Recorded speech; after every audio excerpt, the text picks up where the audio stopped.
everybody, welcome back for more on inequalities. Chapter 5, Section 5, we're going to look at inequalities involving absolute values. We've worked with absolute value very simply before, and we're going to work with it pretty simply here again. But when we involve it with inequalities, it can be a little bit complicated. So we're going to take a look at this, and hopefully there'll be lots of questions when we get to class so we can make sure that everybody's on the same page. So absolute value inequalities. What we have to understand is that the inequality right here, the absolute value of x is less than 3, simply means that the distance between x and 0 is less than 3. So it can be on either side. The reason that works is that because if x is 2, well, 2 is less than 3. But if x is negative 2, well, the absolute value of negative 2 is 2, and 2 is still less than 3. So we have to account for both sides, okay? When solving absolute value inequalities, there are two cases to consider. The expression inside the absolute value symbols is non-negative, and that the expression inside the absolute values could be negative. So, here's how we do this. Anytime we have an absolute value inequality, what we do is we rewrite it as two inequalities, and we use the and that we just looked at compound inequalities with and, so we're going to use and. So, if m plus 2 is not negative, then we just write out m plus 2 is less than 11. We solve and we get m is less than 9. Here, if m plus 2 is negative, we have to put negative and then we have to put the entire expression inside parentheses. Okay, that allows us to account for the number as a whole, not just like the variable. And then we solve here and we get m is greater than negative 13, and then this is our answer. Okay, really pretty simple actually. Sorry about that, it sounded like an earthquake just now. Here, y minus 1, the absolute value of that being less than negative 2, that's impossible. Okay, an absolute value cannot be negative because absolute value is a measure of distance. So because this is impossible, the answer here would just be the empty set. There's no number that makes this true.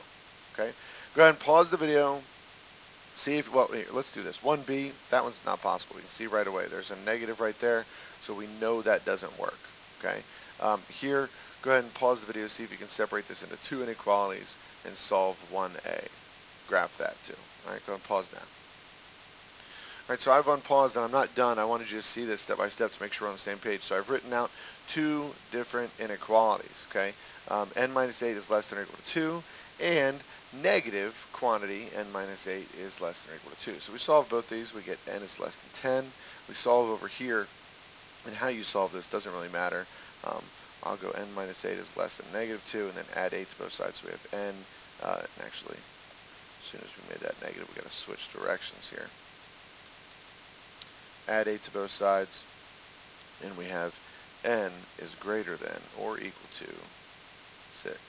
Okay, graph that, and we have 6, 7, 8, 9, 10, and it's everything in between them, and it's really that easy.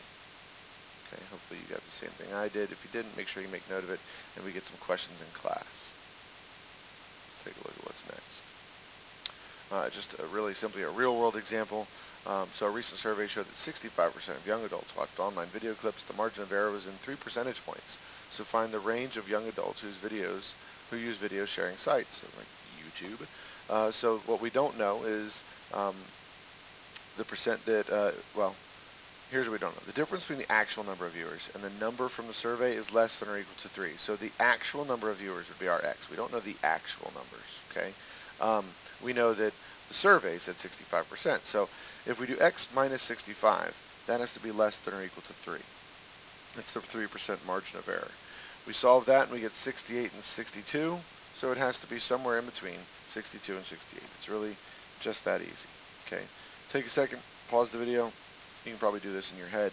See if you can come up with the melting point of ice is 0 degrees during a chemistry experiment. Jill observed the ice melting within 2 degrees of this measurement. Write the range of temperatures that Jill observed. Go ahead and pause the video and write that out now.